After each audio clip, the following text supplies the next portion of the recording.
accept that to the extent that their size has become a disability, then of course you cannot make that decision. On that note, we have to take a break. Not going out for a smoke, but we are going out for a commercial break. In the meantime, we're asking you, is this a slippery slope, or is it ridiculous to compare smoking with other personal behavior? We're going to hear what you have to say about this, and the debate continues right here. Please stay with us.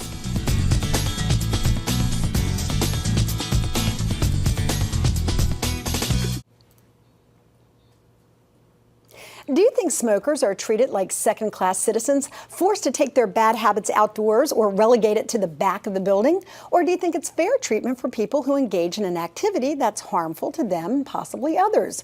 Those are just a few of the questions that we're asking on this edition of It's Your Call. We welcome you back again, everyone. I'm Lynn Doyle, and our topic today is whether or not companies should have the right to hire only non-smokers. We got a tremendous amount of response on this question on our Facebook and our social media sites, including Twitter. If you want to tell us what you think, you can email me right now at lynn@lynndoyle.net. We also have some viewers who want to tell us what they think, so we're going to go to the telephone lines for that. Chris has joined us. Hey, Chris, how are you?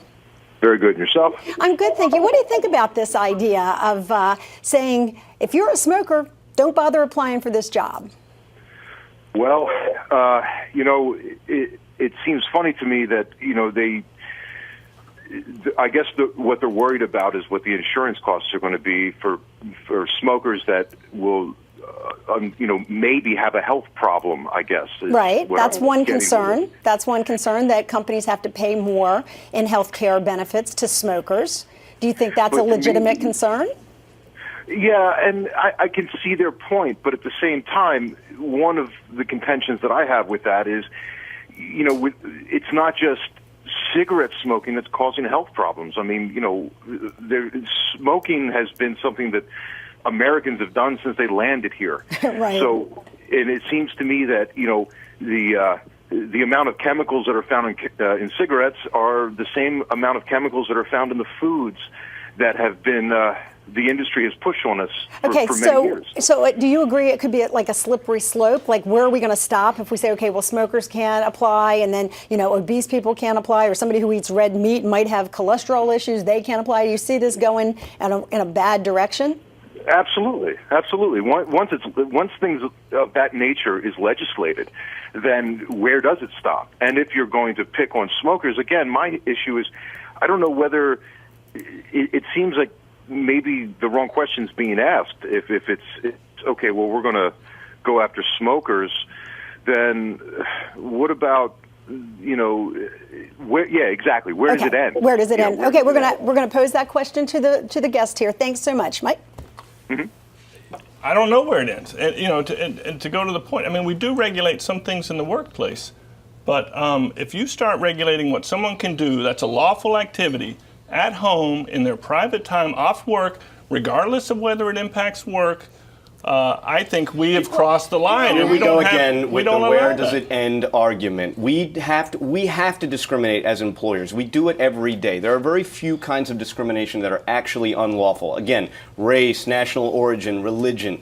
But we discriminate every day as a business practice. You better believe that if I show up for an interview in a Metallica t-shirt, I'm not getting the job. Okay. And that's discrimination, and it's lawful discrimination. See, when we start asking where does it end, we take some extremist view and we say, oh, at some point we're just going to discriminate against people based on the most arbitrary things. But as our thing. caller Chris pointed out, it is a legal activity. Well, so then I want to make a point. And that's where I think a lot of people, whether they're smokers or not, are saying, wait a minute, it's legal in this country. So is drinking at work, and I would be fired if I drank at work. But and so there's a lot of things that are where illegal. does it end? Where does it end? So, okay, let's say we made a rule, and I'm not going to hire a smoker. So now what am I going to do? Okay, it's been a weekend. Why don't you pee in the cup and give me a blood sample? And you know what? We'll check this. We'll check that. And if you know what? If you had that gene that says you might get breast cancer, let's get rid of you too. Come on. Let's take it to the next level. Let's take it. What can you allow them to do? If they're working and doing their job, what's wrong? All right, I want to thank Chris for the call. Chris, look what you did here. You started the debate up again, Chris, but I appreciate it.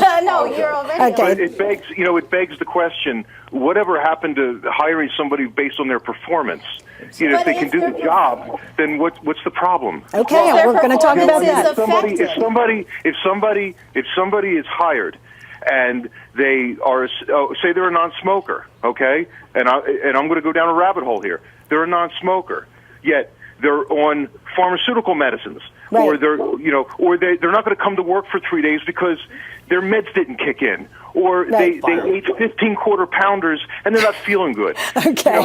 Thanks a lot. Right. That's it. Thanks a lot, Chris. Great That's point. lawful discrimination. That's what we do. Well, we That's don't not- doesn't make it discriminate. right. Based on what we were just talking about, though, I think the interesting point to note is there's no law that prevents an employer, with only a very few circumstances.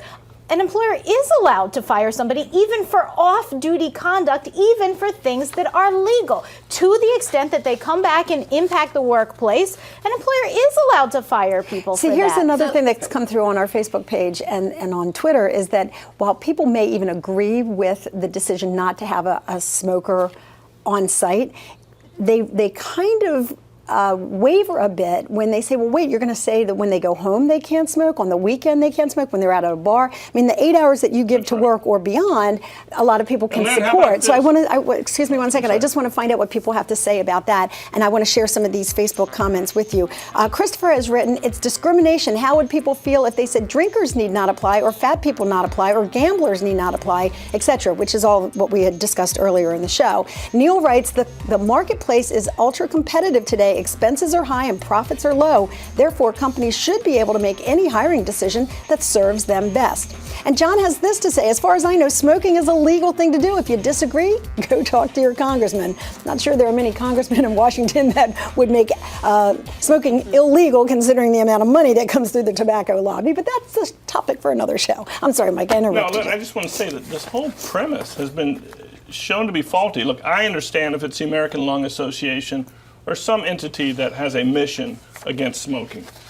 But, you know, in the North Miami Police Department, they tried this policy where they banned, we won't hire smokers. You know what they found? Since about, 20% of Americans are smokers, they couldn't get enough qualified candidates. They found the best, most highly qualified people happened to be smokers. And by having this rule, they were discriminating and blocking themselves from getting the most qualified, best employees. Fine, then and by let- adopting this rule, you were saying we don't want the most qualified people. We want to Let make a private moralistic entities- judgment about Let private who's- entities make that mistake for themselves. It's their liberty to do so. They should be free to do so. They shouldn't be forced to accept a certain group of people. And they shouldn't be forced to hire certain people that the government already oppresses much more than any private entity ever has. No. If you give me an example of a company or a municipality that if you give me statistics that show that this practice didn't help them, then look, let them live and die by their own decisions. That's the free marketplace. That's how We're it not works. talking about a list here saying, okay, how many smokers did you hire this month or this year? We're not talking about that. We're talking about making an affirmative decision